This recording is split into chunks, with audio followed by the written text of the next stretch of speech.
Hi and welcome to another episode of Ask AJ. We normally like to give a bit of a weather report on our Ask AJs. What's the weather doing, Julie? Wet and more wet. Yeah, I think by the looks of things. Which is never the case in the Lake District. I don't know what's happening. No, it was torrential this morning, torrential. I'm in a wild camping Facebook group as well, and they're all moaning about the weather, about their tents nearly being blown away. But yeah, it's pretty horrible this morning. And we've had a photo shoot this morning as well. What did you do in the photo shoot, Edward? Did you do just the externals, internals? We just did internals today. Can go back and do externals. We'll go back and do externals. Yeah, we do get asked that quite a lot actually. What happens if? And that's the answer. We go back and do the externals. And actually, if our photographer's got a few to do, we'll go and do a few at once. When if it's a nice day, but at least we've got the internals, which is important. Anyway, that's not what the topic of today's Ask AJ is today. It is all about Julie today. Julie, who are you? Hi, I'm Julie. I manage AJ Retreats, the holiday letting arm or sister company of Ashdown Jones. Yeah, so we started this up early this year, and it's become a bit of a victim of its own success. We didn't think we'd have to employ somebody full time to manage the process, which is what Julie's doing, and we're already talking about getting you an assistant. So it has actually exploded. It's gone crazy. It's gone crazy. Such busy times around here. Really is. And I was just saying to Julie as well that I was looking on behalf of a friend of mine that wants to stay in the lakes next week with her family. Yeah, and she had a bit of a wish list, which we then scrapped completely because there were only 2 places available on Airbnb in the whole of the Lake District at any price. Not just even within a price range. Yeah, no, there was, 2 weeks ago, there was literally 3 places and, ranging within the span of about 30 miles. There's just nowhere available. Crazy. It's packed. The street, it's just so busy. So many holidaymakers holidaying at home. Well, we're very glad to see you back, all you lovely holiday makers. So long may it last. Yeah. And, and the pubs and the restaurants are all managing well. We've got some shout outs to actually Jason and Huey at San Pietro. We've got Lucy at Lucy's on a Plate, who's just opened. By the way, check out her Instagram because she's, have you seen this? She's got some cardboard cutouts of celebrities that she's sat in all the chairs that she can't use because of the social distancing. It's absolutely brilliant. So you can go and get your photograph taken with like Dolly Parton and people like that. It's absolutely fantastic. So Lucy's on a Plate. And also our friends have just opened the Boardwalk, which is brand new as well. We've been there twice. Really 3 times actually. Have you? Halloumi salad, can recommend. You like that, didn't you? Yes. Yeah, I like the salmon. So yeah, you're doing really well. And obviously the restaurants had to kind of come first before then holidaymakers wait to come up, because a holidaymaker doesn't want to come up and then just eat in every night, do they? No. They It's want not to a get holiday if you're having to cook and wash up, is it? You want to go out and be treated. You haven't seen my fridge, it's literally empty. I never even cook for myself at all. So if I don't get cooked for or I don't eat out, then I don't eat. It's as simple as that. Anyway, so we're here to talk about AJ Retreats and how we can help, and I say the royal we, obviously because it's Julie, help with your holiday home purchase, your decisions, all the things that you might want to consider when you're considering a holiday home. So one of the things that we do is when we're showing a holiday home to somebody who is considering buying a second home, is we try and delve into exactly what it is that they want, because sometimes when somebody's buying a second home, they actually only want a second home. Is that right? Yeah, absolutely. I think there's different types of, of people that are looking for houses. Some of them want a holiday home that they can holiday let and they can use themselves. Yeah. Some of them want to purely holiday let it, and others, I think, want to purely use it for their own holidays as a second home, but maybe have an inkling in the back of their mind they might let it out now and again. So it's quite a broad range of different options that people are looking for, we tend to find. And we help them with them all. Yes, absolutely. So in the last few days, we've sold, I think, 3 homes, ranging from about 600,000 up to about $1 million. And each one of those has been a holiday or second home in its own right. But each one of those have wanted a holiday let potential as well. So one of the things they ask us for is a report. Yeah. So a proposal, what's the feasibility of it being a holiday home? And I met up with a couple of weekends ago actually that were viewing one of our homes, and they stretched themselves by another 50,000 to get an extra bedroom. So there was an available apartment at 2 bedrooms, another one at 3 bedrooms. The differential was 50,000, and what worked out was actually with a full holiday let, they could get that money back within 2 or 3 years for the extra bedroom. Absolutely. And then they've paid. Yeah. They've used the holiday let to pay for the bedroom. Yeah. And you showed £1 million home. Yes, I did. I was very fortunate to look around this beautiful home. Yeah, it was amazing. Some friends of ours are selling it. In fact, we've just sold it for them. And we still have a backlog of people who wanted to see it who didn't get a chance to see it. So it sold straight away, full asking price, which is great. But it was an unusual home, wasn't it? Big 4-bedroomed detached with its own cottage. Yeah. And then a huge treble garage with a games room / potential apartment above. Yeah. I think that was the really exciting part about the property, was that it was so big, but really the space and the potential of the space was huge. Above the garage, they had this fabulous space that could be additional rooms, it could be a fabulous games room, it could be a home cinema. There was just so much potential that was to unleash in it. It was really exciting. Yeah, really. And actually, funny enough, the family we showed around weren't actually the successful family in buying it. But the kind of questions that they were asking you, what kind of things were their sort of primary concerns that you were able to overcome for them? I think when someone hasn't ever had a property that they've holiday let before, they have to start by understanding the process. So straight away, anything that you don't understand can have a little bit of a fear factor to them. So obviously we try and help as much as we can with giving them that knowledge to take away any fear that they may have in the process. And I think just understanding the logistics, how it's going to work, who would book, how the bookings would be managed, and then really just the logistics of how it would work in check-ins, check-outs, cleanings, linens. All of these questions that people have are something that we do day in, day out. So to us, it's a very simplified, streamlined process that we can really easily help people moving forward. But to them, it's in balance, a very daunting, fearful prospect. At the same time, hugely exciting that they might be buying their dream home. Dream second home, or just buying into their dream. Maybe they've always wanted a holiday home in the Lake District and they're using the holiday let to part fund it.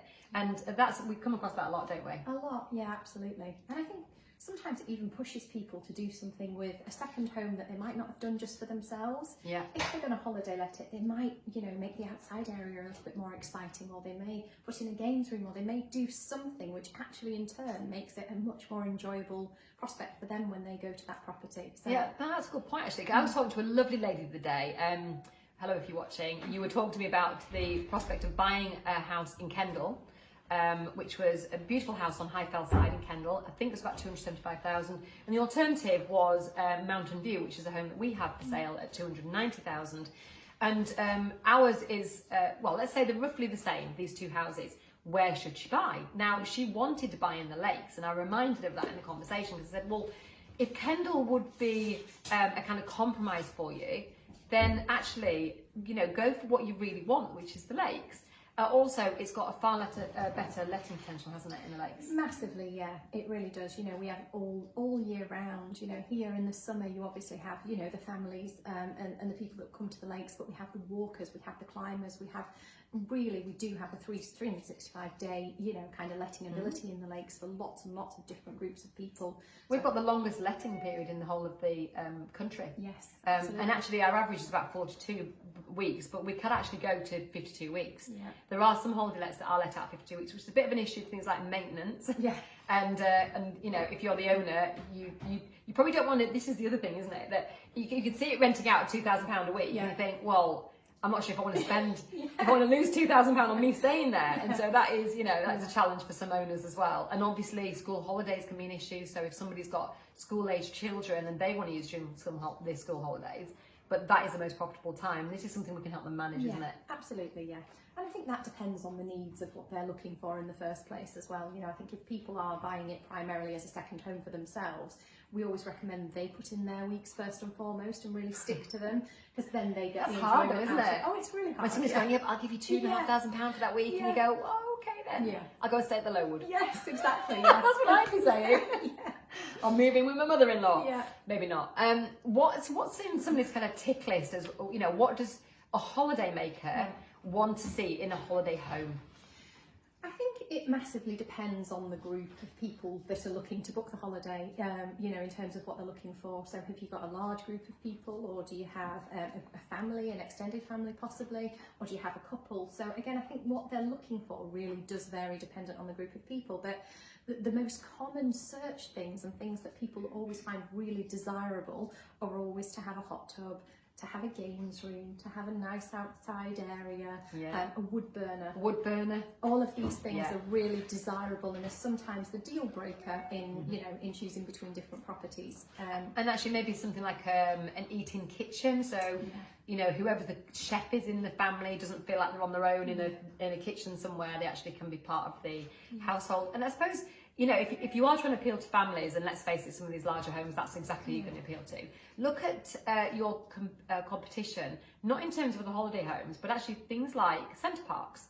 Because centre parks is actually a good example of maximising that return from their little lodges, which is nothing special at all. Very but simple. they can rent out for thousands of pounds a week some of the times of the year. But they have things like the games room, they have they have hot tubs, they have very clean, modern designs, nothing kind of too personalised, don't they? I think in terms of maintenance, centre parks are a really good example actually, because when you're looking at a holiday property and I think in designing or looking at the interior or restyling your property, you have to bear in mind durability. So sometimes what you may put in your own home, you may choose slightly differently for a holiday property. Well, actually, let's just talk about this sofa then, because I like this sofa, but it's a materials fabric sofa, isn't it? Would you put that in a holiday home?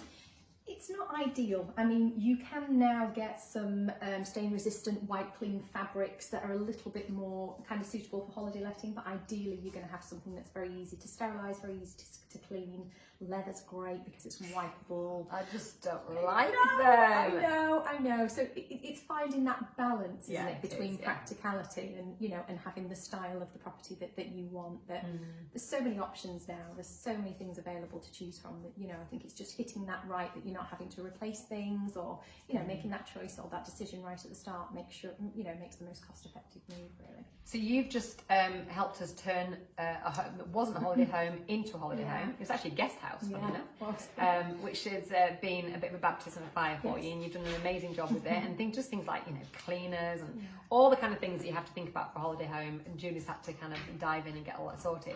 But some of the things she was doing was things like, obviously the owner of the house wanted to take the crockery out of the kitchen, so we've had to think, well, what crockery would we buy for the kitchen that was, not easily chipped, for example, very dishwasher proof, and very importantly, replaceable. Yeah, and replaceable that's going to match. You need something you can easily buy that's going to match with what you've got already, so you're not having to continually replace sets and have mismatching sets. And so you've overbought. Yep. So you've got things that you can put in. Because the best of all in the world, things are going to get broken, aren't they? Of course, yeah, unfortunately, the odd glass and the odd cup, just as they do at home, if you've got children and things, they do that. Yeah. Children and things. Children and things. Children and dogs. Yeah. Husbands. Well, actually, let's not talk about husbands, but let's talk about dogs. So, would you normally recommend that somebody accepted dogs in a holiday home? I think it's a real interesting question, because I think initially people's first thought when you ask them that question would be to go, oh no, I definitely no. If they're not a dog person anyway, I don't have dogs themselves. If they're Phil would definitely say no dogs in my holiday home, wouldn't you, Phil? No dogs. Definitely. I said no dogs in my office. It doesn't. No dogs, no children, That doesn't work so well. no music that's not free. That's right. But I think being in the Lake District, it's really, really important. So many people, a dog is an extension of people's families, and it really can be a deal breaker. And they're coming here to walk in the beautiful lakes, and they want to bring their dog with them. So I think dependent on the area you're in, obviously if you're in a city, it's not an issue. But here we really do want to encourage people to be allowed to bring their dogs, because it really does make a difference. We love we dogs. love dogs. Very dog-friendly company. So normally we would say on balance, yes. But then that does beg other questions like, well, what kind of floor coverings do you have downstairs? What rules do you have for your dogs? Maybe the dogs are not allowed to be on their own in the house, those kind of things. And maybe you want to take a damage deposit or a cleaning deposit or something like that. These are all important things to think about. But this is really why we're here, or what, as I say, Royal Week, Julie's here to guide people. So we're actually going to go and see somebody next week who's considering selling their house. And what we said is, look, you don't need to sell it financially, so let's turn it into a holiday let. And that's where Julie comes in. Now, there's 3 different stages really of thinking about turning your house into a holiday let. So first of all, there's the pre-purchase stage, which is where you were talking to when we were in the £1 million home. Yeah. The couple from St Albans, isn't it? Yes. St Albans, Right. yeah. And they were making the decision, so you were helping them guide them on the decision-making journey, weren't you? Yeah, absolutely. Just starting to allow people to understand, you know, the potential income that they can gain from the property, to look at, you know, the rooms and capacity and, you know, the different price ranges we'd be looking at different times of the season. So I think it's really important to start to plant that seed, especially if people have never looked into doing that before. No. And we start to have the discussion based on what they want and how much time they would like, and then we would put together a full proposition for them, a full income proposal. And it depends as well. I think some people go in thinking, well, I don't really want to let it, and then they see the potential financially and think, actually, I do want to let it. And, you know, whether you're thinking about having a holiday home for a long time and passing it to new generations, or a short time thinking about selling, it is going to make that house worth more money to have a successful holiday let from it. There's no question of that. And some of our holiday lets can turn over £100,000 in a year. Yeah. It's huge, huge it amount of sounds money. a lot of money, but a lot of them can. It's quite easy to absolutely achieve true. those figures. Yeah, so that's the pre-purchase, so that's what we can help with and help you guide your decisions and what kind of house to buy in what area and how much it would let for and all those kind of things. And then you've got the section where we're helping transform, potentially, either an existing holiday home to something that fits you and your needs more, or a not holiday home, like this was a residential home, into a holiday home, and think about all those different, you know, obstacles that we're going to have to overcome. And Julie helps with that as well. And then the third element is the actual management of the holiday let itself. So who takes the photographs, who makes it look amazing, who styles it, who, you know, how is it listed, on what sites are listed. You're going to go sort of, you know, Heart of the Lakes, those kind of holiday home companies, or you're going to go more independently, which is what we do with Airbnb and the other holiday let portals. And then how are you going to manage things like cleaners, linen? You know, do you want somebody to take all that off you? Yeah. This person here. Yeah. Or do you want to do like a hybrid, or do you want to completely do it yourself, depending on where you live? So that's the kind of 3 stages I would think about. Pre-purchase, which is where we meet most people in Ashdown-Jones, as you can imagine. And then the, so Julie can come on a viewing with you, if that would be appropriate for you. We're just speaking to somebody this morning that's going to do exactly that. Yeah, it's really good to do that and have that conversation whilst you're walking around and have a chat about what you would potentially change. And I think it's really good to do it at that stage. It just saves you coming back and start, you know, and having to think about additional things later on. So that works really well if you can do that at that point. And it just stops us making mistakes that could be very expensive mistakes as well. Yeah. And then the during, so the transformation. So Julie can come up with. She probably does all the mood board stuff. I don't know. It's not my thing at all. But she could certainly help you pick furniture, find furniture, and you know, source it. Our office at the moment is full of boxes because she's ordering stuff for somebody else. We can do that for you. She can be there when tradesmen are there, or for a delivery, or for put flat pack together. You know, the things you just can't do remotely. And then the actual management itself, which is where, you know, are the clients happy? Are, you know, the holiday makers? The guests, are they leaving great reviews? Do they feel like they've been looked after as a VIP guest for the week? Are you charging the right amount of money? These are all things that we can help you with. So that's really why I want to introduce you to Julie. So whether or not you're buying or selling with us, and as in Ashdown-Jones, but you'd like to have a chat with Julie, you can still get her on the Ashdown-Jones number, which is Windermere 015394 88811. We're in the middle of putting a little brochure together for you as well. So if you'd like the brochure, just type in brochure in the comments. We'll make sure we get one of those to you.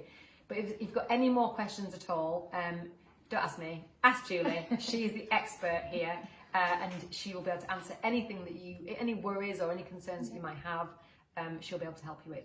So absolutely, yeah. Just give me a call in the office if there's any questions at all. Give me a call and I can, you know, chat through any ideas and questions you may have. Absolutely. She's good. She's a font of information. Fountain even of information. So any questions, let us know. But if you'd like to be featured, or your question to be featured on another episode of Ask AJ, don't forget we do these every Wednesday. We'd be delighted to answer your question on a future episode. So see you soon, and thanks again, Julie. Thank you. Thanks for having me.